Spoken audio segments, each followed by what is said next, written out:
नमस्कार. नमस्कार. सर नमस्कार. पहिल्यांदा मी परिचय करून देतो. आज आपल्यासोबत उदगीरचे 2 टर्म आमदार राहिलेले. भारतीय जनता पक्षामध्ये जवळपास 10 वर्ष ते आमदार होते. त्याच्यानंतर मागच्या इलेक्शनला साहेब असे काही खूप प्रश्न विचारायचे.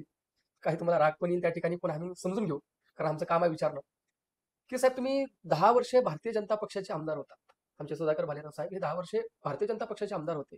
साहेब अशी काय नेमकी परिस्थिती निर्माण झाली, की इलेक्शनच्या वेळेस तुम्हाला भारतीय जनता पक्ष सोडावं लागलं आणि सोडून त्या ठिकाणी शरदचंद्रजी पवार साहेबांच्या राष्ट्रवादी पक्षात जावं लागलं. विशेष म्हणजे बाबाशी, की ज्यावेळेस भारतीय जनता पक्षाची सत्ता नव्हती, अख्ख्या मराठवाड्यामध्ये 2 आमदार होते.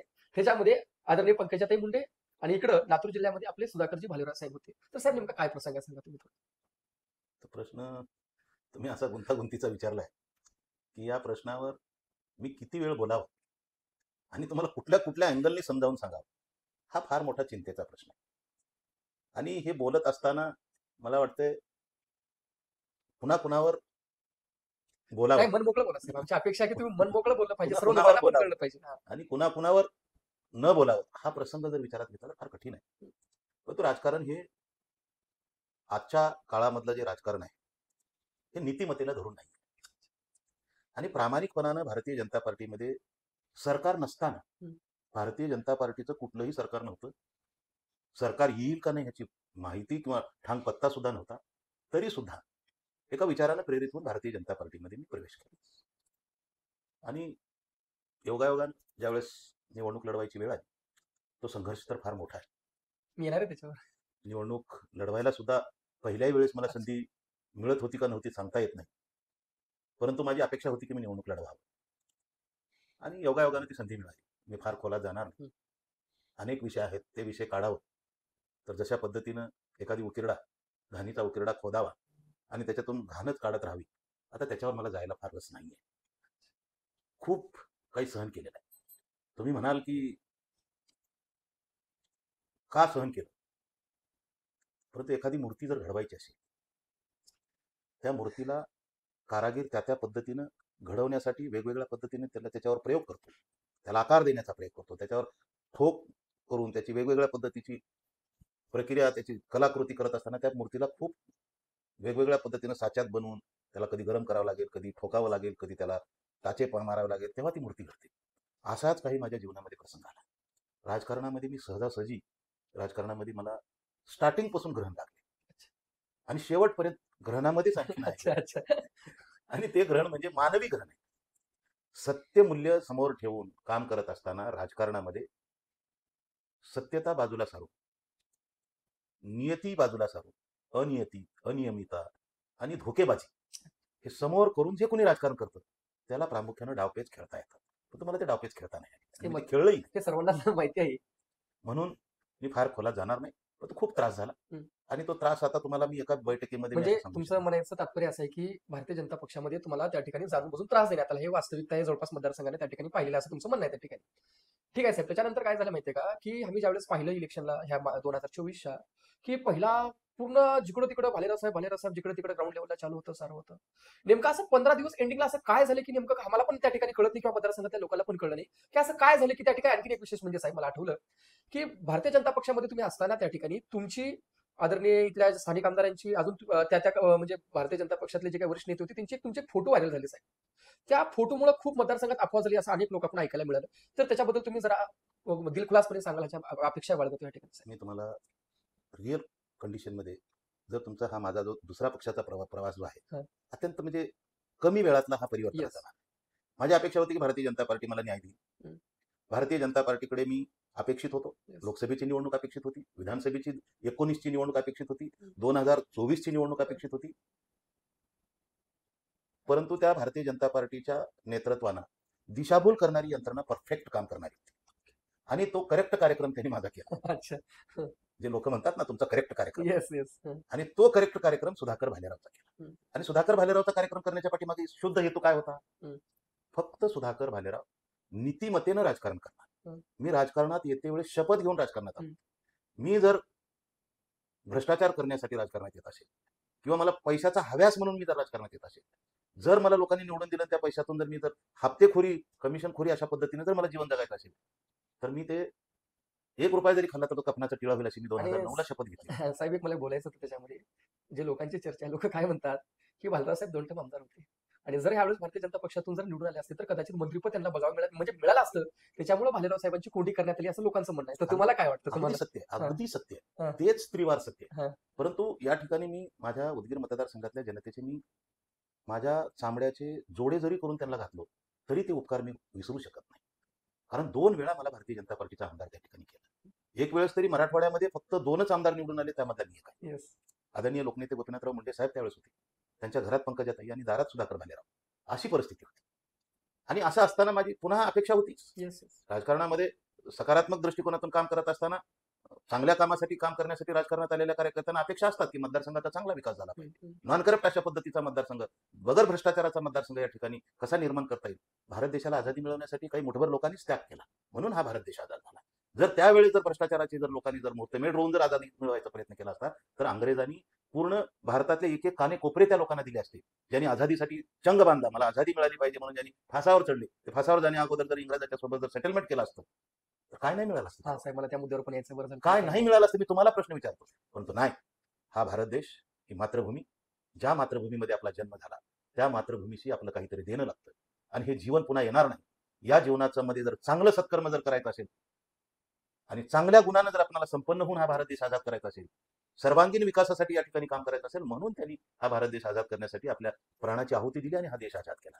म्हणून राजकारणामध्ये सुद्धा सगळेच लोक करप्ट, सगळेच लोक भ्रष्टाचारित असतात असं नाहीये. Yes, yes. मी अटल बिहारी वाजपेयी प्रधानमंत्री असताना त्यांचा मी प्रवास बघितलेला आहे. त्यावेळेस मी भारतीय जनता पार्टीचा त्या ठिकाणी अभ्यास केलेला आहे. आणि भारतीय जनता पार्टीमध्ये एका मतासाठी प्रधानमंत्री पदाचा राजीनामा म्हणजे त्यागपत्र देऊन सत्ता सोडून त्या ठिकाणी अटल बिहारी वाजपेयी सरकार सोडलेलं आहे. आणि अटल बिहारी वाजपेयीनं त्याच भारतीय जनता पार्टीच्या विचारामध्ये अटल बिहारी वाजपेयी म्हणतात, अगर मुझे भ्रष्टाचारी लोगों के साथ में हाथ मिलाकर सत्ता बनानी है और उस सत्ता को अगर मेरे को अगर छूना होगा तो मैं चिमटे से भी उसको छूंगा नहीं, अशी नीतिमत्ता असणारी भारतीय जनता पार्टी आज आहे का? हा फार मोठा प्रश्न आहे, फार मोठा प्रश्न आहे. मग भारतीय जनता पार्टीसाठी ज्यांनी जीवाचं रान केलं, भारतीय जनता पार्टी कुठे होती पत्ता नव्हती, अशा पद्धतीनं प्रबोध महाजन असतील, आदरणीय लोकनेते गोपीनाथरावजी मुंडे साहेब असतील, अटलजी असतील, अडवाणीजी असतील, काय अनेक अनेक लोक आहेत. RSSचा त्या ठिकाणी मोठा प्रभाव आहे, ज्याला आपण हो, हो. राष्ट्रीय स्वयंसेवक संघ म्हणतो. त्या कार्यकर्त्याचं समर्पण आहे, त्या कार्यकर्त्याचं आत्मिक भाव त्या ठिकाणी भारतीय जनता पार्टी त्यासाठी त्यांनी दिलेला आहे, योगदान दिलेलं आहे. हा फार मोठा इतिहास आहे. मी काही सांगावं आणि त्याच्यात तुम्हाला काही फार सगळं कळावं असं नाहीये. परंतु भारतीय जनता पार्टीमागे निर्माण करणारी यंत्रणा फार स्वच्छ होती, त्यांचं ट्रान्सपरन्सी होती. समोर जसा आरसा समोर दाखवावा आणि त्या आरशामध्ये तुमचा चेहरा पाहावा, जसा असेल तसा दिसावा, त्याला आरसा म्हणतात. आरशासारखी भारतीय जनता पार्टी. परंतु आज आरशासारखी भारतीय जनता पार्टी कोणीही नाकारू शकत नाही की ती आता स्वच्छ राहिलेली आहे. म्हणून मी तुम्हाला एकच सांगेन की आपला वेळ अत्यंत महत्वाचा आहे. येस. परंतु तुमच्या वेळेमध्ये मलाही थोडक्यातच मला या ठिकाणी सांगायचं आहे की भारतीय जनता पार्टीमधून माझं परिवर्तन झाल्यानंतर राष्ट्रवादीमध्ये माझा प्रवेश झाला. अगदी निवडणुकीच्या तोंडावर 20 दिवस होते. हो, हो. आणि 20 दिवसामध्ये मला त्या राष्ट्रवादीच्या नेत्यांची कुणाचीही फार काही ओळख नव्हती. आणि अशा परिस्थितीमध्ये मला उमेदवारी मिळाली. आणि उमेदवारी मिळाली आणि खरं तर तुम्हाला त्याच्यातलं यमक असं आहे की राष्ट्रवादीच्या 2 राष्ट्रवादी झाले. हो, बरोबर आहे. आणि त्या राष्ट्रवादीमध्ये जे ओरिजिनल कार्यकर्ते होते ते सगळे सत्तेच्या पाठी गेले. येस. आणि उरले होते बोटावर मोजणारे 10-15 कार्यकर्ते. आजही ते आहेत बिचारे. परंतु मला वाटत होतं की मी निवडणूक लढवावं की न लढवावं, हा माझ्याही समोर तेच प्रसंग होता. पण आता संघर्षाचा महामेरू हा हातात घेऊन त्या करायची वेळ आलीच, तर म्हटलं चला करूया. कारण मला विश्वास होता माझ्या मतदारसंघामधल्या मतदार राजावर खूप मोठा विश्वास होता. आणि त्या विश्वासासाठी तुमच्या माहितीसाठी सांगतो, मला आता दुःखानं सांगावंसं वाटतं की मला उमेदवारी मिळाल्यानंतर विड्रॉलच्या दिवशी हं. मला असा फोन आला की तुमचा फॉर्म रिजेक्ट झालेला आहे. अरे बापरे! मी म्हटलं माझा फॉर्म रिजेक्ट झाला? नाही म्हणे, तुमचा एबी फॉर्म हा चुकलेला आहे. मग आमचे प्रदेशाचे सरचिटणीस आदरणीय बसवराज पाटील नागराळकर साहेब, त्यांनीही मला सांगितलं की म्हणे तुमचा फॉर्म चुकलेला आहे अच्छा. आणि तुम्ही ताबडतोब तो फॉर्म वापस घ्या. मी म्हटलं पाटील साहेब काय बोलताय तुम्ही? हं. म्हटलं काहीतरी तुम्हाला चुकीचा गैरसमज झालाय. नाही नाही नाही नाही, मला फोन आला होता आणि तुम्ही ताबडतोब फॉर्म वापस घ्या. मी म्हटलं नाही. तर कशासाठी तुम्ही वापस घ्या म्हणताय? हं. तर जयंत पाटलाचा फोन आला होता आणि जयंत पाटलांनी सांगितलं की तुम्हाला ते फॉर्ममध्ये काहीतरी चूक झालेली आहे असं सांगितलं. मी जयंत पाटलाला फोन केला. जयंत पाटलांनी म्हटलं काही फॉर्ममध्ये चूक झाली असं म्हणतात. मग मला आता म्हणतात झाली हा आहे, येस हा सुद्धा चिंतेचा प्रश्न आहे हो माझ्यासाठी. ना हो ना हो ना साहजिकच आहे. मग मी वरिष्ठ नेतृत्वांना विचारलं की मी 2दा निवडणूक लढवलेली आहे. हं, एबीपी फॉर्म फॉर्म हा कसा भरावा हं. हा मला त्याचा अनुभव आहे. आणि ते भरलेले फॉर्म माझ्यापाशी आजही माझ्याकडे अस्तित्वात आहेत. मग माझे मोठे भाऊ प्राध्यापक शेषराव भालेराव माझे मोठे भाऊ बंधू येस आहेत. येस आणि त्यांचं फार सुंदर अक्षर आहे.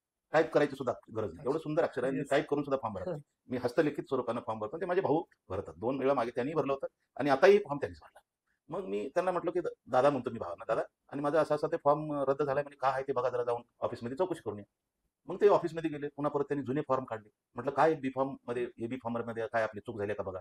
त्यांनी म्हटलं सुधाकर म्हणतात ते मला, सुधाकर तू काळजी करू नको. मी 2 वेळेस फॉर्म भरलेला आहे तुझा आणि तू चिंताच करायची गरज नाही. तुझा फॉर्म जर रिजेक्ट झाला तर मी स्वतः जीवनातून संपून घेईन. तुला कोणीतरी फसवते आणि तुझ्यावर कोणतरी म्हणजे अन्याय हा करते. झालेला षडयंत्र असं म्हटलं तर तुला काही चूक कोणीतरी नाही. निवडणूक लढवण्यापासून रोखण्याचा हा प्रयत्न येस करते. तेच म्हणायचं मला हा. त्यावेळेस मला शंका आली. पुन्हा बसवराज पाटलांना मी सांगितलं की साहेब तुम्ही मला काय आता बोलू नका, मी फॉर्म बरोबर भरलाय. तरी सुद्धा बसवराज पाटील ऐकेना. अच्छा. बसवराज पाटील म्हणतात की नाही हेलिकॉप्टरने बी फॉर्म सोलापूरला आलेला आहे. अरे मी म्हटलं सोलापूरला बी फॉर्म आलाय, दुपारी 2ची वेळ आली हा आहे पाटील तेच साहेब तेच येस आणि 3 ते 5च्या दरम्यान विड्रॉलचे फायनलाइज डेट आहे. आता म्हणजे वेळ म्हणजे आहे. बी फॉर्म आणायचं कधी? ते फॉर्म आणायचं का? हा, मी म्हणलं नाही. हा. शेवटी बसवराज पाटील म्हणले की तुमच्या मुलाला तरी सांगा मी ते फॉर्म वापस घेतो. मी म्हटलं साहेब अजिबात होणार नाही. आता बसवराज पाटील आहेत, हा. काही मी लांब नाही. आम्ही एकाच पक्षातले कार्यकर्ते, नेते आहेत, मी कार्यकर्ता आहे. त्यांना सगळी हिस्ट्री माहिती आहे. येस म्हणून मी हे तुम्हाला वास्तव सत्य हा. सांगतो. म्हणजे कसलं षडयंत्र होतं, कुणाचं षडयंत्र होतं हे देव जाणे. ते परमेश्वरालाच माहिती.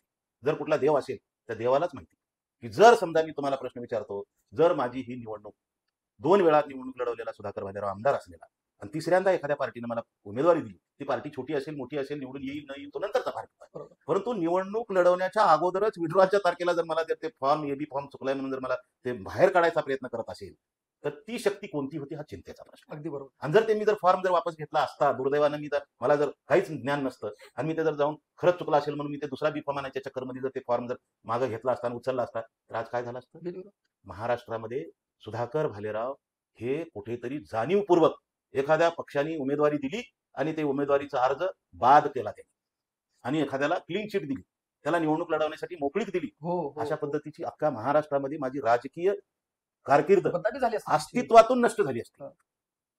बघा कसा संकट आहे माझ्या. ते म्हणतात, लोक म्हणतात मातंग समाज भेटला की पान फिटते म्हणतात.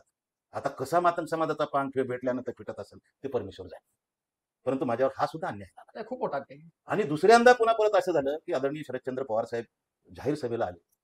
मला वाटते 9 तारखेला काहीतरी ते सभेला आले आणि पुन्हा 10-11 दिवस पुढे निवडणूक होती. खूप वेळ मिळाला आणि फार लवकर पवार साहेबांची सभा मला मिळाली आणि त्या संधीचा फायदा एवढ्या मोठ्या प्रमाणात लोकांनी मला प्रतिसाद दिला की मला सुद्धा कल्पना नव्हती की मी 5 वर्ष आमदार नाही. या ठिकाणी संजय बनसोडे हे मंत्री राहिलेले आहेत. आता दुसऱ्यांदा ते निवडणुकीला लढवत आहेत मंत्री म्हणून. त्यांची कारकीर्द संपली आणि आता ते निवडणूक लढवत आहेत. आता मी त्यांच्याबरोबर फाईट करतोय. एक वेळेस संजय बनसोडेला मी पाडलेला आहे. हो पाडलेला आहे. येस राष्ट्रवादीचेच उमेदवार होते, मी त्यांना पाडलेला आहे. माझ्या जनतेने मला आशीर्वाद दिला आणि त्याला घरी बसवलं. मी जनतेचे त्यासाठी म्हटलं मी उपकार कधीच विसरू शकत नाही. एकदा सोडून 2दा आशीर्वाद दिला आणि तिसऱ्यांदा ज्यावेळेस मला आशीर्वाद भरघोस मिळेल हा पवार साहेबांच्या जाहीर सभेचा कार्यक्रम बघितल्याबरोबर स्वकीय म्हणा परकीय म्हणा कोण कोण एकत्रित कसे कसे झाले हे ते परमेश्वराला माहिती. परंतु माझ्यावर एवढं मोठं षडयंत्र त्या ठिकाणी रचलं गेलं की माझ्यासोबत जो कार्यकर्ता, मुठभर कार्यकर्ते होते, फार कार्यकर्ते नव्हते, आणि माझ्यासोबत जुडलेला जो भारतीय जनता पार्टीचा कार्यकर्ता होता तो भारतीय जनता पार्टीमध्येच राहिला. आणि माझ्यासोबत आता राहणारा जो काही कार्यकर्ता, येणारा कार्यकर्ता, माझ्यावर विश्वास असणारा जो समाज आहे, मतदार आहे, जो वेगवेगळ्या समाजातून येणारा मतदार राजा आहे, तो मात्र माझ्यावर विश्वास ठेवून त्या सभेला प्रतिसाद दिला. प्रतिसाद दिल्यानंतर अमित भैया देशमुख नेते, लातूरचे माजी मंत्री अमित भैयांनी जाहीर सभेमध्ये आश्वासन दिलं की सुधाकर भालेराव आज निवडून आलेत म्हणून सांगितलं. कधीच भैयाचं मी असं भाषण ऐकलेलं नाही. होतं एवढी प्रचंड सभा की मी कल्पना करू शकत नव्हतो की बाबा हा मंत्री राहिलेला एवढी लोक कशी येतील. आणि लोकांनी प्रतिसाद बघितला आणि हा माणूस त्या दिवसापासून विथरला. मग माझ्यासोबत कोण असेल नसेल, दिवसभर जर प्रचार करत असेल तर संध्याकाळी त्याच्यात आता तुम्हीच सांगा. आता लकी पाटील आमच्या सोबत आहेत दिवसभर, संध्याकाळी तुमच्यापाशी लोटांगण घालायला माणूस त्याचा हजरच. स्वतः संजय बनसोडे त्यांच्यापाशी गेलेले माझ्याकडे पुरावे आणि जाऊन त्यांच्या मग हातापाया धरायचं, काही करा भालराव साहेबांकडे जाऊ नका, काय पाहिजे ते सांगा परंतु जाऊ नका. म्हणजे पूर्ण आर्थिक ह्याच्यावर गलिच्छ लेवलचं राजकारण झालं. त्याची कल्पनाच करू नका. तिथं पुढे आहे भाग, त्याची सांगायला सुद्धा मला लाज वाटते की हा मतदारसंघ मागासवर्गीयाचा आहे. अगदी बरोबर. अत्यंत गोरगरिबासाठी हा मतदारसंघ रिझर्वेशन मध्ये असतो. ह्या रिझर्वेशन मध्ये एवढा वारीमा पैसा आला कुठून? मी लातूर जिल्ह्यातल्या सगळ्या उमेदवारांची माहिती घेतली. सगळ्या उमेदवाराची माहिती घेतल्यानंतर मला वाटलं की बाबा फार मोठा पैसा खर्च झाला, मोठा पैसा खर्च झाला. तर या मतदारसंघात कोणी म्हटलं किती किती झालंय तुम्हाला माहिती आहे? सांगितले असतील ना आकडे काय तुम्हाला? ऐकलं आम्ही असं 70-75च्या घरात आमच्या उदगीर मतदारसंघात तरी चर्चा आहे अशा आता प्रकारे. कोणी 75 म्हटलं, कोणी 100 म्हटलं. मला सुद्धा खालीवरील सुचेना की बाबा काय हे प्रकार आहे. मी 10 वर्ष आमदार असताना असा कधी खर्चाचा प्रकार कधी झालाच नव्हता. आणि ती निवडणुका महाराष्ट्रामध्ये अशा घडल्याच नव्हत्या. निवडणूक आयोगाने सुद्धा अशा पद्धतीनं कशी सूट दिली आहे ते परमेश्वरच झाली. आता लोकशाही आहे का नाही हे बी काही कळेल.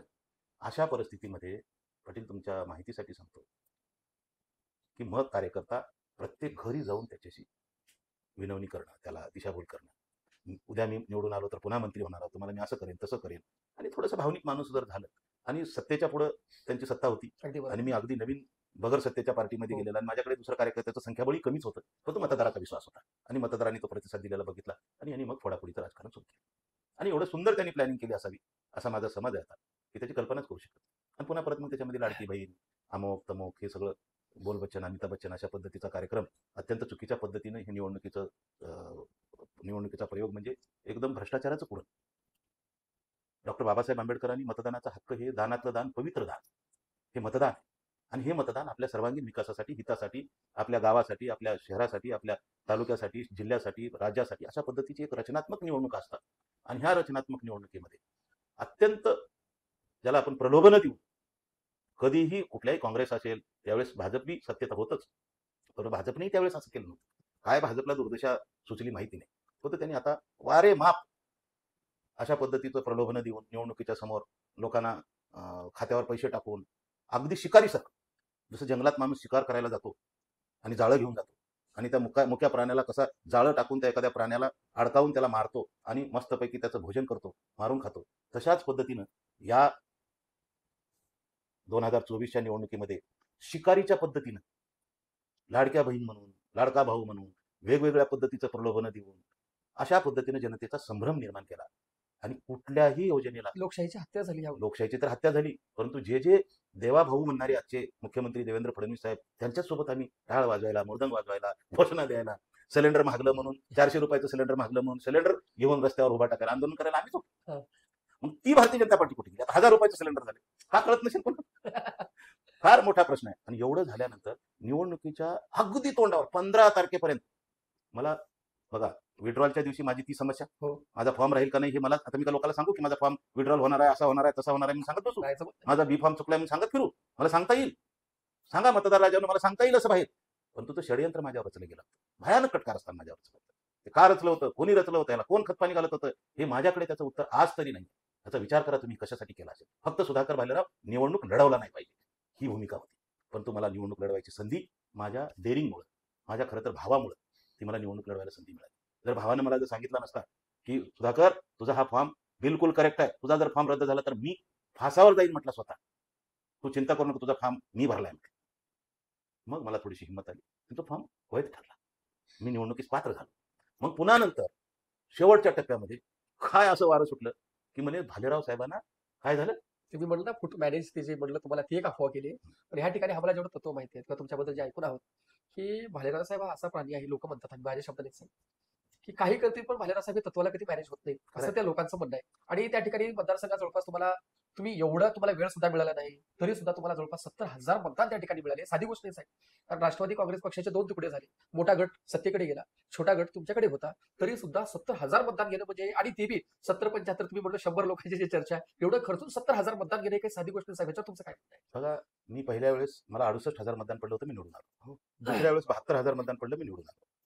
आता ह्यावेळेस जवळपास 60-65,000 मतदान, त्या पिपाणीला एक 5,000 आणि ह्यावेळेस एक 60,000, अशा पद्धतीचा जर विचार जर केला तर मी निवडणुकीच्या जेमतेम रेसच्या जवळच आहे. हो. परंतु ह्यांनी जे मला मॅनेज केलं अशा पद्धतीची एक अफवा पसरवली, हो हो हो. आणि ती अफवा अशी पसरवली की माझ्याकडे राष्ट्रवादीचे कार्यकर्ते शिल्लक राहिले नाही. दुर्दैव माझं की सगळे सत्तेच्या पोटी सगळे जुने राष्ट्रवादीचे कार्यकर्ते संजय बनसोडेच्या सोबत राहिले आणि जे उरले सुरले जे काही राष्ट्रवादीचे पवार साहेबांच्या गटाचे जे राहिले होते ते कार्यकर्ते मात्र संभ्रमित अवस्थेत निर्माण झाले. हा, अगदी बरोबर. आणि अशा पद्धतीने संभ्रमित झाले.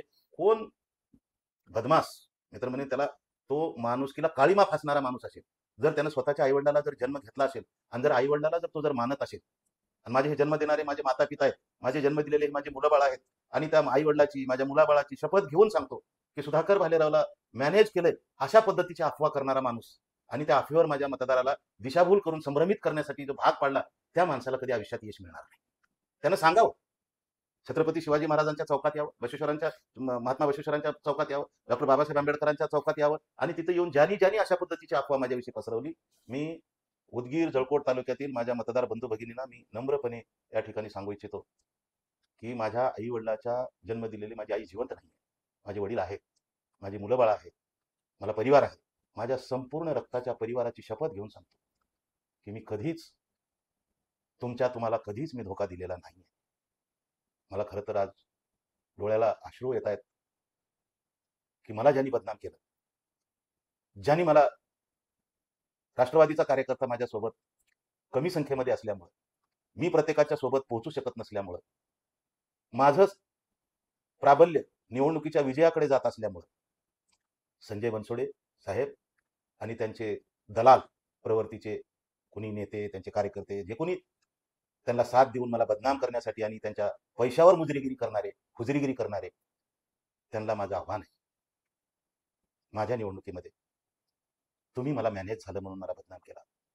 मला काही लोक सांगतात जवळ येऊन, साहेब तुम्ही 20 कोटी रुपये घेतले म्हणे, भालेराव साहेबांना 20 कोटी रुपये संजय बनसोडेने देऊन मॅनेज केलं म्हणे. माझ्या रक्ताची शपथ घेऊन सांगतो, आज रात्रीची वेळ आहे, मला उद्याचा सकाळचा सूर्य बघायला मिळणार नाही. मी माझ्या जळकोट आणि उदगीर मतदारसंघासाठी जे मी काही काम केलंय ते मी तुम्हाला पुढच्या वेळेस माझ्याकडे या, मी सर्व पुराव्यानिशी सगळी माहिती देतो. ते कामं, माझ्या काळातली कामं आणि संजय बनसोडेच्या 10 वर्षाच्या काळातली कामं, माझ्या 10 वर्षाच्या काळातली कामं, ह्याचं संजय बनसोडेंनी स्वतः माझ्या सोबत येऊन उभा टाकावं, मीडियाला बोलवावं. माझ्या उदगीरमधल्या सर्व जाणत्या राजांनी, मतदार राजांनी, प्रमुखांनी समोर येऊन विचारावं, जर माझं काम 10 वर्षातलं काम आणि संजय बनसोडेच्या भ्रष्टाचाराचं काम आणि संजय बनसोडेंनी माझ्यापेक्षा मोठी कामं केलेली अशी कामं मला त्यांनी समोर येऊन कागदपत्रावर दाखवावं. मी माझ्या अंगावर जे वस्त्र, सफेद वस्त्र म्हणून जे मी जेवतो, हे सफेद वस्त्राचा मी त्याग करून जीवनातून माझ्या आयुष्यातले माझे मुलं, बायको, लेकरं, आई वडील, आई तर नाही, वडील, भाऊ, बहिणी सगळं सोडून मी जीवनातून संन्यास घेऊन निघून जाईन. मी कधीच माझ्या उदगीर आणि जळकोटच्या तालुक्यातील मतदारसंघावर मी गैरविश्वास करून ह्या डुप्लिकेट लोकांनी मी निवडून येणार हे लक्षात आल्यानंतर माझी बदनामी करून मॅनेज केले म्हणून मला जर असं जर फसवण्याचं काम, माझ्या जनतेच्या मनात संभ्रम निर्माण करण्याचं काम जर हे केलं असेल तर देव त्यांना कधीच माफ करणार नाही. मी तर काही त्यांना जाऊन मारू शकणार नाही, बोलू शकणार नाही, आणि जे बोललेत बदमाश ते काही माझ्या समोर येऊन थांबू बी शकणार नाही. परंतु त्यांना जर आत्म्याला, जर त्यांच्या आई वडिलांना जर कधीतरी नतमस्तक जर होत असतील आणि त्यांच्या तोंडून जर शब्द गेला असेल की भालेरावला जर मॅनेज केले म्हणून जर खोटा प्रचार केले असतील तर त्यांच्या उभ्या आयुष्यात कधीच त्यांना यश मिळणार नाही. देव नारायण त्यांना बघून देईल. जर अध्यात्मामध्ये कुठली शक्ती असेल, शक्ती, युक्ती, भक्ती असेल तर देवच त्यांना सद्बुद्धी देईल. आणि माझ्यासारख्या निष्पाप माणसाला त्या ठिकाणी बदनाम करण्याचं जे षडयंत्र रचलं गेलेलं आहे, मी कुठल्याही पद्धत, संजय बनसोडेला सुद्धा माझं आव्हान, हात जोडून नम्रपणानं आव्हान आहे, तुम्ही आठवा आणि सांगा, तुम्हालाही आई वडील आहेत, तुम्हालाही बायका पोर आहेत, लेकरं आहेत, मुलं बाळ आहेत, सांगा बाबासाहेबांच्या पुतळ्यापाशी या तथागत गौतम बुद्धाचं तुम्ही बुद्ध विहार बनवलंय, बुद्ध विहारामध्ये येऊन तिथं मलाही शरण घ्यायला लावा, तुम्ही शरण घेऊन सांगा, बनसोडे साहेब तुम्ही मंत्री राहिलेला होता, मी 10 वर्ष होतो, योगायोगाने मी मंत्री झालो नाही, पण तुमच्या नशिबाने तुम्हाला मिळाली संधी. सांगा तुम्ही सुधाकर भालेरावनी पैसे घेतले, मॅनेज केलं आणि म्हणून मी निवडून आलो, एवढं सांगा. माझे भगवे वस्त्राचं तर मी कमीत कमी तुमच्या हातानं तुम्हाला खरंच भालेराव चुकीचा आहे म्हणून मी राजकारण तर सोडा, माझा परिवार त्याग करून मी जायला तयार आहे. नका फसू, माझ्या जनतेला फसवू नका. संजय बनसोडे साहेब, तुम्ही उदगीरमध्ये राहतायच, उदगीरमधलं जे पाणी पिताय ना हे सुधाकर भालेरावची देण आहे. माझ्या जळकोट उदगीर मतदारसंघातल्या जनतेला, मायबापाला सांगू इच्छितो, जर सुधाकर भालेराव जर आमदार नसता 10 वर्षात तर लिंबोटीच्या धरणातून पाणी कोणीच माहितीला लागू शकला नसतं. माननीय देवाभाऊ देवेंद्र फडणवीस मुख्यमंत्री साहेबांना, चला तुम्हाला कुणाला सोबत यायचं माझ्यासोबत, छाती ठोकपणे मी मुख्यमंत्री देवेंद्र फडणवीस साहेबांच्या समोर सांगू इच्छितो, मला मंत्रीपद नाही मिळालं तरी चालेल, परंतु माझ्या उदगीरला लिंबोटीचं पाणी मिळालं पाहिजे, हे म्हणणारा सुधाकर भालेराव. काय सांगू तुम्हाला, मला मंत्रीपद नाही मिळालं तरी चालेल, गडकरी साहेबांकडे जाऊन दोन्ही नॅशनल हायवे मंजूर करून घेणारा सुधाकर भालेराव. रेल्वे उड्डाणपुलापाशी फाटक होती, 2 उड्डाणपूल त्याच काळात केले, 3रं उड्डाणपूल सुद्धा सुधाकर भालेरावनी केलेलं आहे. आज जे 3रं उड्डाणपूल चालू आहे हे संजय बनसोडेचा अर्थार्थी संबंध नाही. माझ्या मेलेल्या आईची शपथ घेऊन सांगतो, चला तुम्हाला मंत्रालयामध्ये पेपर दाखवा, संजय बनसोडे साहेब हे तरी खरं बोला, 3रा सुद्धा उड्डाणपूल सुधाकर भालेरावनी केलेला आहे. आमदार होता का त्यावेळेस, मंजूर करून ठेवला होता, पण तो निधी तुम्ही मंत्री असताना घेतला का? नाही घेतला.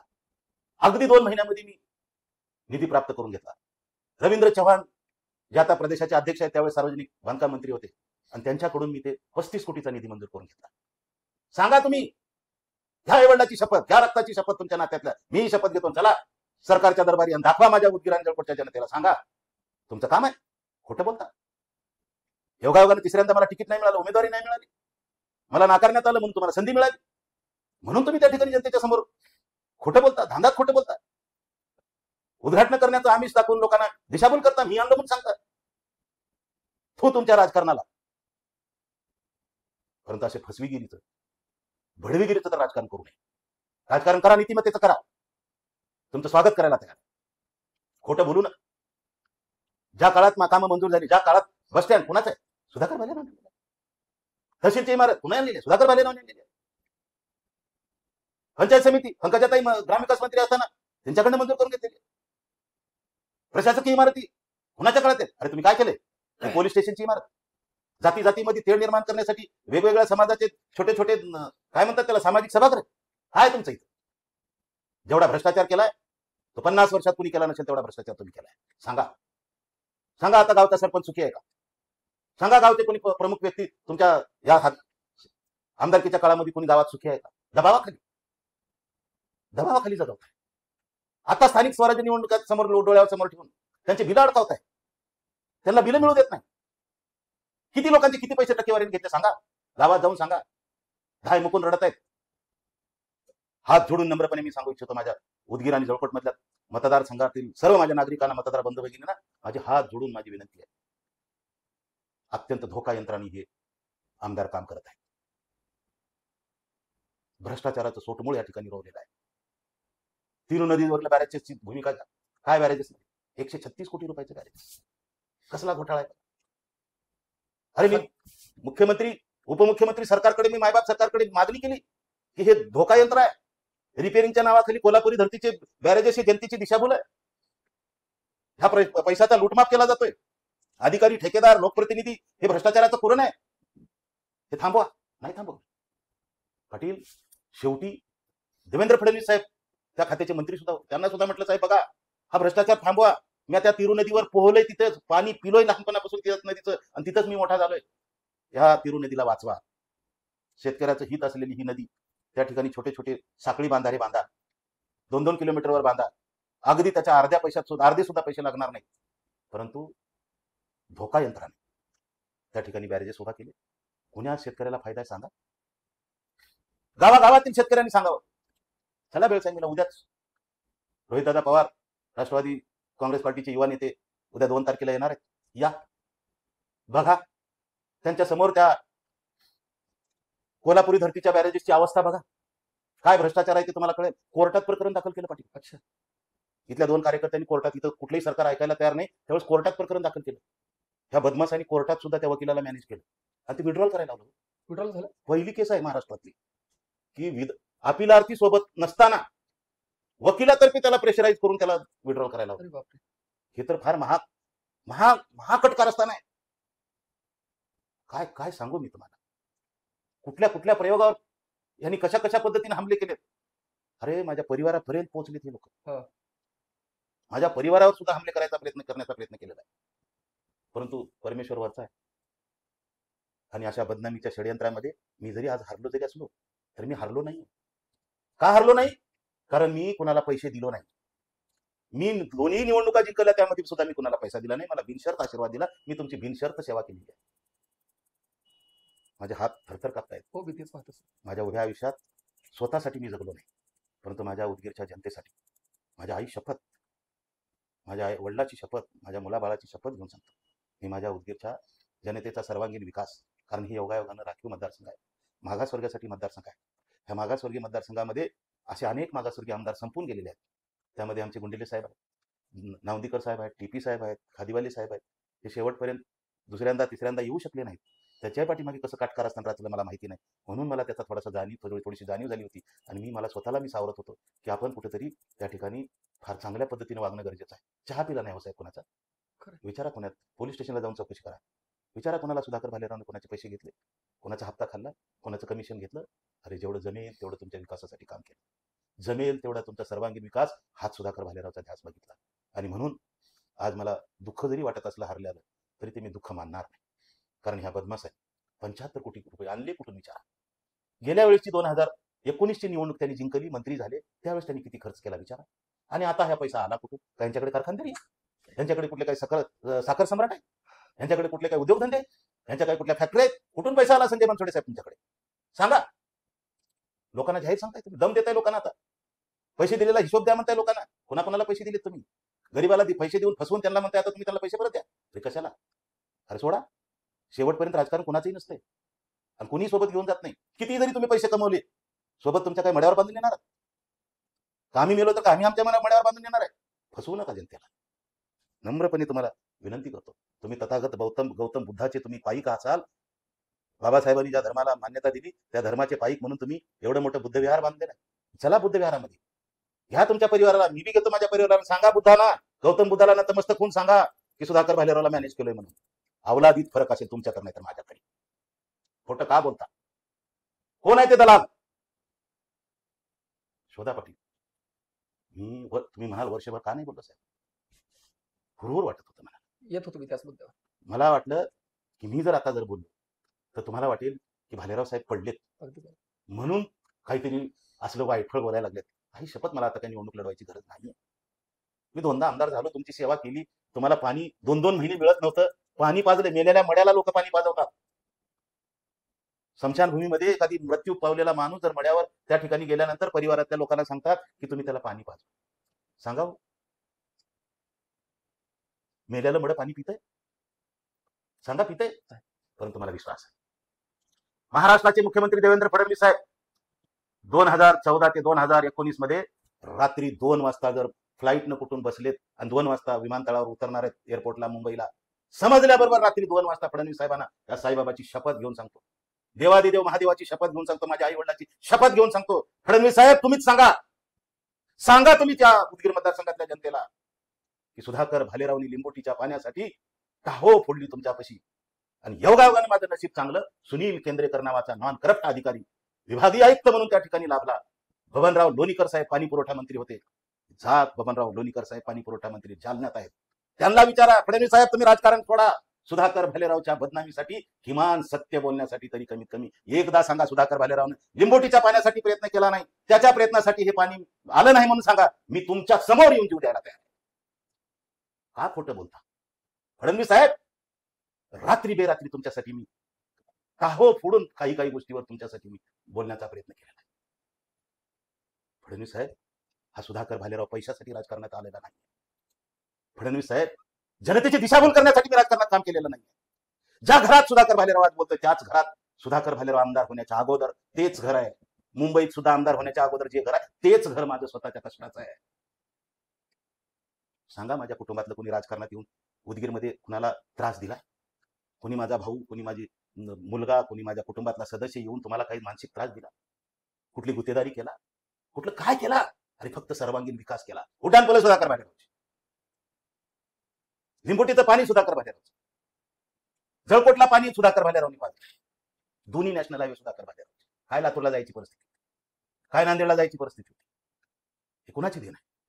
सुधाकर भालेरावचा बाळ हट्ट होता की विकास हाच माझा ध्यास, पैसा हा ध्यास नाहीये. जा मोरगे नावाचा कॉन्ट्रॅक्टर नॅशनल हायवेचा लातूरचा आहे, जाऊन चौकशी करा. त्याचा चहा जरी पिलाय म्हटलं ना तर तुमच्या पायातलं पायथन काढून सुधाकर भालेराव समोर येऊन ठोका. मग तुमचा पायथन आणि माझं डोकं असेल, मस्तक असेल. नाही, ह्याचं वाईट वाटतं. अरे लाज वाटते, शरम वाटते तुम्हाला लोकांना बोलायला. काय त्या साईधामच्या विषयी चर्चा करता रे? देवादिदेव महादेवाचं मंदिर आणि ती जमीन स्वतः मी विकत घेतलेली आहे. कुण्या बदमाशाची भाडकावची जमीन नाहीये. राग येतो मला कधी कधी. कोण आहे बेशरम? जाऊन बघा. अरे तुला लाज वाटत असेल, तुला साईधाम वाटतं, तर तुझ्या बापाच्या नावावर करतो साईधाम म्हणजे काय रे? एक शेतकऱ्याची जमीन घेऊन तिथं 2 मंदिरं बनवली. खेळण्यासाठी कुठलीही जागा उदगीरमध्ये नाही म्हणून त्या ठिकाणी कुठे छोटासा तलाव बनवून त्या ठिकाणी बोटिंग केली, एक वॉटर पार्क केलं. काय केलं रे तिथं? कधी जात पण नाही त्या साईधामला. परंतु माझ्या उदगीरमध्ये कोणी पाहुणे रावळे आले तर अनेक लोक त्या ठिकाणी जावं, त्यांना मन समाधान वाटावं, एक पर्यटन स्थळ व्हावं ही माझी अपेक्षा होती. लई जर कोणाच्या पोटात जर दुखत असेल, या तुम्हाला 7-12 करून देतो. त्याचा माझ्या संस्थेच्या नावावर आहे. काय तुमच्या बापाची जमीन खरेदी केलेली नाही, शेतकऱ्याकडून पैसे देऊन विकत घेतलेली जमीन आहे रे. कुणाला फसवताय तुम्ही साईधाम म्हणून? आणि ट्रोल करणारे आहे बदमाशानो. आई वडिलाला सकाळी नमस्कार करा आणि जा तुमच्या आई वडिलाला घेऊन. काय तिथलं फायदा आणि तोटा बघा, जा तिथंच बसा, तुम्हीच फायदे कमवा काय असतील तर. कशाला रे बोलताय? असले धंदे करण्यापेक्षा अभ्यास करा. ट्रोल करणाऱ्यांवर जर शिक्षण घेत असाल तर कुणाच्या तर लाचारीसाठी जर ट्रोल करत असाल तर करू नका. अभ्यास करा. शिक्षण संपलं असेल तर व्यवसाय करा, उद्योग करा, 2 पैसे कमवा, चांगले व्हा, मोठे व्हा. माझ्या शुभेच्छा आहेत तुम्हाला. काय त्या साहेबांच्या विषयी बोलताय? संजय बनसोडे कोर्टात केस घातलं होतं की रे? तुम्हाला लाज वाटली पाहिजे बोलायला. कोर्टाने सुद्धा तुम्हाला हरवलं की रे? सुधाकर भालेरावचा दोष नाही म्हणून सांगितलं. त्यांनी स्वतः शेतकऱ्याची जमीन विकत घेतलेली आहे आणि त्या जमिनीवर त्यांनी एक पर्यटन स्थळ उभा केलेलं आहे. चल संजय बनसोडे तुमच्याच नावावर करून टाकतो, या तुम्हाला देतो. हा हिंमत? अरे तुम्ही बौद्ध विहार सुद्धा पर्यटन स्थळ म्हणून चांगल्या ठिकाणी बनवायला पाहिजे होतं. उकिरड्यासारख्या ठिकाणी, त्या ठिकाणी घाणीच्या साम्राज्यामध्ये तुम्ही ते बुद्ध विहार बनवलेलं आहे. काय वाटलं तुम्हाला माहित नाही? काय मोठेपणा वाटला तुम्हालाच माहिती.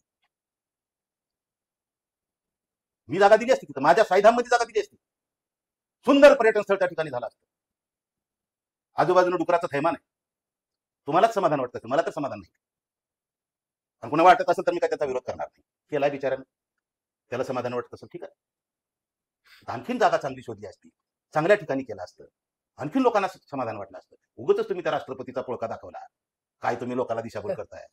काय चाललंय? काय तुमचं समाधान आहे ते तुम्हालाच माहिती. बरं देव जाणे, त्याच्यामध्ये मी काही पडणार नाही. पण तुझे लोकांना सांगतात मी फार हो, हो. मोठं केलं. काय केलंय मोठं? काय केलंय ते मला सांगा. येऊ द्या सगळ्या. उदगीरमध्ये आता जनरल होणार आहे, डिलिमिटेशन होणार आहे, मतदारसंघ उठणार आहेत बहुतेक.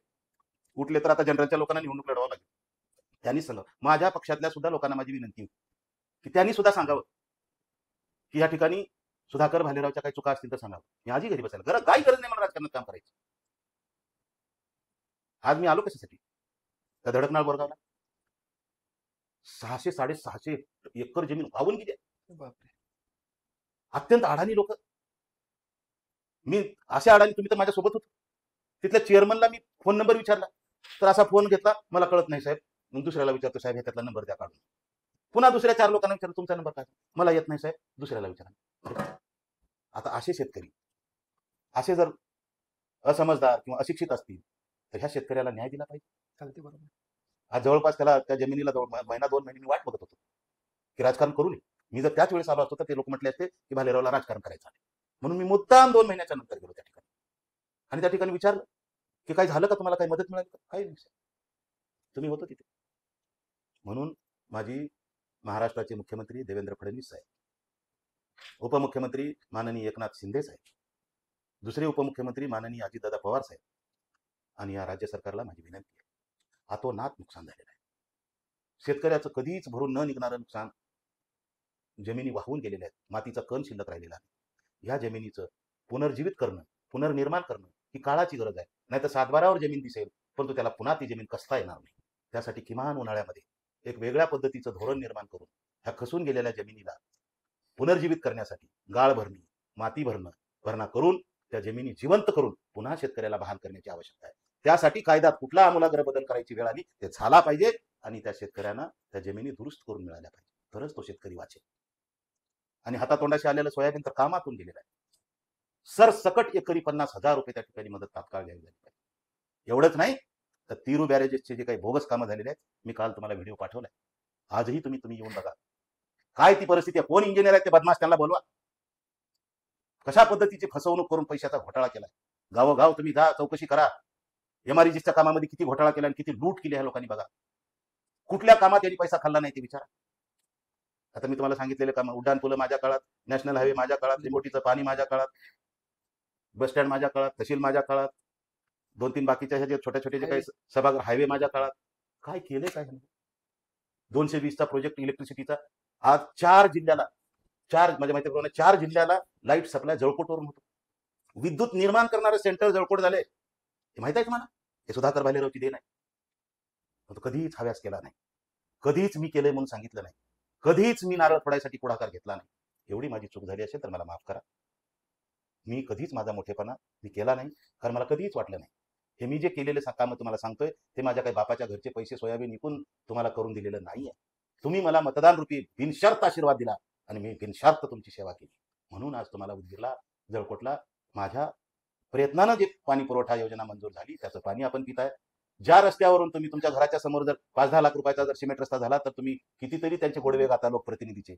मी रात्रंदिवस तुम्ही ज्या प्रवास करणारे जे नॅशनल हायवे जे निर्माण झाले ते सुधाकर भालेरावच्या प्रयत्नाने झालेले आहेत. म्हणून गडकरी साहेबाला मजबूर करून सोडलं होतं की त्या ठिकाणी माझ्या कधीच न होणारे नॅशनल हायवे मी त्या ठिकाणी करून घेतले.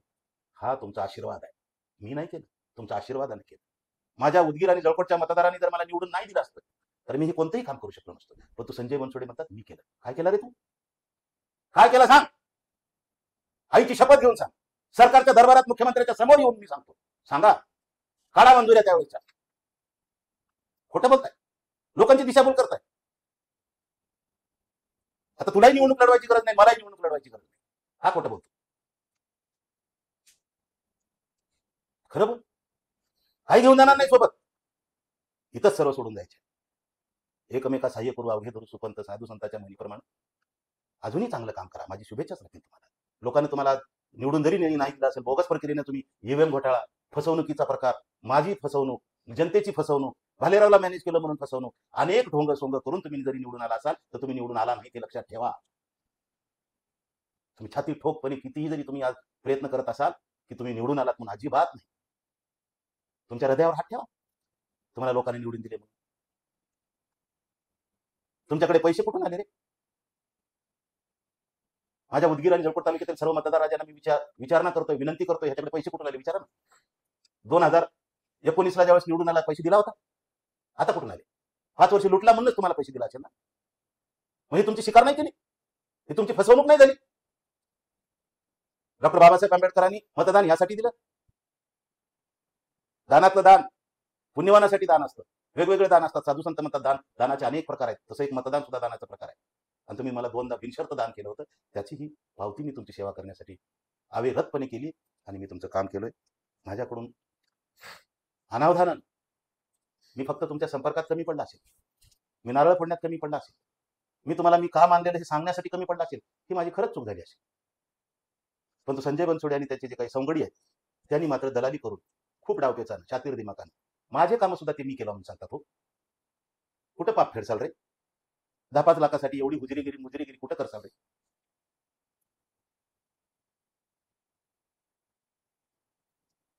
करा विचार. ह्या ठिकाणी आपल्यासोबत माझे आमदार सुधाकर भालेराव साहेब होते. त्यांच्या जीवनातल्या अनेक अशा गोष्टी आपल्याला आज या ठिकाणी पाहायला मिळाल्या, जे आज परत मला सुद्धा माहिती नव्हत्या. जे काही इलेक्शनमध्ये तुमच्यासोबत घडलेलं होतं हे सुद्धा आम्हाला माहिती नव्हतं. सायदा येथे तुमच्या विरोधामध्ये आदरणीय मंत्री महोदय गेले होते, ह्याच्याबद्दल सुद्धा आम्हाला माहिती नव्हतं. कोर्टात गेलते हो. हा. कोर्टात, मंत्रालयामध्ये प्रत्येक ठिकाणी तक्रार. लोकांना माहिती नाही, तुमच्यामुळे आज आम्हाला कळलं, तरी सर्वांना, जनतेला सर्वांना कळलंच आहे. संजय बनसोडेने फक्त त्याच्या आई वडिलांची शपथ घेऊन सांगावं. सुधाकर भालेरावच्या सायधामच्या विषयी कोर्ट, मंत्रालय इथं अर्ज दिला नाही, तक्रार दिला नाही म्हणून बी सांगावं. आणि त्याच मंदिरात येऊन बदमाश पाया पडलाय. त्याच मंदिरात, देवादिदेव महादेवाच्या मंदिरात येऊन पाया पडला का नाही संजय बनसोडे साहेब? इमानदारीने सांगा बरं. सांगा तुमच्या आईची शपथ. जन्म दिलेल्या आईच्या पलीकडे तर दुसरं राजकारण नाही ना रे. तुमची आई काय, माझी आई काय सारखीच आहे. सांगा तुमच्या आईच्या गर्भातून तुम्ही आला, माझ्या आईच्या गर्भातून मी आलो. दोघी मातेची शपथ घेऊन तुम्ही सांगा, मी बी सांगतो. का खोटे बोलताय? प्रत्येक गोष्ट लबाड, प्रत्येक गोष्टीमध्ये राजकारण. हर कोणी माझ्याकडे आला की का भालेरावकडे गेला म्हणताय? कोणी असला तुम्ही भालेरावचा माणूस आहे. आता उद्या तुमची सुरुवात होणार, भालेराव लकी पाटील तुम्ही भालेरावचे माणसं आहोत. आता तुमची बी काही खैर नाही. कशाला रे?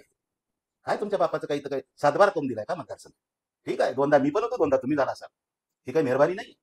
लोकांनी आशीर्वाद दिला, त्या आशीर्वादाची पोचपावती म्हणून करप्ट काम करा, नाहीतर उद्या तुम्हाला तुमची जागा दाखवल्याच्या राहणार नाही. लक्षात ठेवा. तुमचे जेवढे भ्रष्टाचाराचे कारणामे लाईन लावून बाहेर काढतो त्याचं नाव सुधाकर भालेराव आहे. माझ्या जनतेला मी विश्वास देतो. माझ्या मतदारसंघातील सर्व सरपंचांना मी विश्वास देतो. तुमचे जर कुठले बिलं असतील आणि हा बदमाश उद्या स्थानिक स्वराज्य संस्थेमध्ये तुमचे बिलं निघू देणार नाही, आणि बिलं निघाल्याशिवाय तुम्हाला निवडणुकीमध्ये मला मदत केलं तर तुम्हाला बिलं निघतील, नाही तर तुम्हाला बिलं निघू देणार नाही, अडवून ठेवणार आहे. तुमच्या बिलाला जर केसाला धक्का लागला तर सुधाकर भालेरावच्या काळजाला धक्का लागेल. हा संजय बनसोडे दुसरा जन्म जरी घेऊन आला तर तुमचं बिल रोखू शकणार नाही. कायदा आहे, कानून आहे, नियम आहे. म्हणून तुम्ही घाबरून जाऊ नका. सत्यासाठी समोर या. ह्या भ्रष्टाचाराचा बिमोड करा. ह्या मतदारसंघामध्ये जो हायदोस मातलेला आहे, जुगाराचा अड्डा तयार झालेला आहे. मतदारसंघामध्ये जी कामं आहेत ती बोगस कामं जी चालू आहेत, वारे माप डोळ्यात धुळफेक आहे. कुठलंही काम जनतेसाठी हे महत्वाचं काम केलं म्हणून त्यांनी छाती ठोकपणे सांगावं. मी त्याचं भर चौकात स्वागत करायला तयार आहे. आणि ते कागद आणून सांगावा की हे मी काम केले, आणि माझंही त्यावेळेसचं कागद तुम्ही वाचावं. कशाला खोटं बोलताय? म्हणून उदगीर आणि जळकोट तालुक्यातील सर्वच सुजान कार्यकर्ते, मतदार बंधू भगिनीनो, या ढोंगी आणि ह्याच्या सोबत जे काही दलाल प्रवृत्तीचे लोक तुमच्याकडे येणार आहेत, या स्थानिक स्वराज्य संस्थेच्या निवडणुका अत्यंत महत्त्वाच्या आहेत. फसवण्याचं काम करणार आहेत, तुम्हाला पैशाचं आमिष दाखवणार आहे, कार्यकर्त्याला तुमच्या कामाचं बिल मिळणार नाही सांगणार आहे. तुम्ही जर आम्हाला साथ नाही दिली तर मग भालेराव बिल देणार आहे का म्हणणार आहे. तुम्हाला भालेराव बिल काढून देईल, त्याची जबाबदारी मी घेतो. रक्ताचं पाणी करेल, सळो की पळो करून सोडेल, पण तुम्हाला कुठल्याही क्षणी कुठेही अन्याय झाला तर सुधाकर भालेराव रस्त्यावर उतरायला लक्षात ठेवा. मी 1 वर्ष अत्यंत प्रामाणिकपणाने सहनशीलता ठेवून मी वाट पाहत होतो, परंतु हा माणूस भ्रष्टाचारानं भरभटलेला आहे. मोठ्या प्रमाणात यांनी पैशाची वारेमाप लूट करून आता ते पैसे काढण्यासाठी हा पापी वृत्तीनं तुमच्यावर षडयंत्र रचून भ्रष्टाचार करून पुन्हा पैसे कमवण्याचं काम करणार आहे. त्याला आळा बसवायचा असेल तर तुम्हाला जागरूक व्हावं लागेल. एवढीच मी विनंती करतो आणि माझ्या वाणीला विराम देतो. धन्यवाद. धन्यवाद. ह्या ठिकाणी आपल्यासोबत होते आपले आमदार सुधाकर भालेराव साहेब आणि त्याने दिलखुलासपणे आपले मत ह्या ठिकाणी मत मोकळे केले. त्याबद्दल आपण साहेबांच्या ह्या ठिकाणी आभार मानू.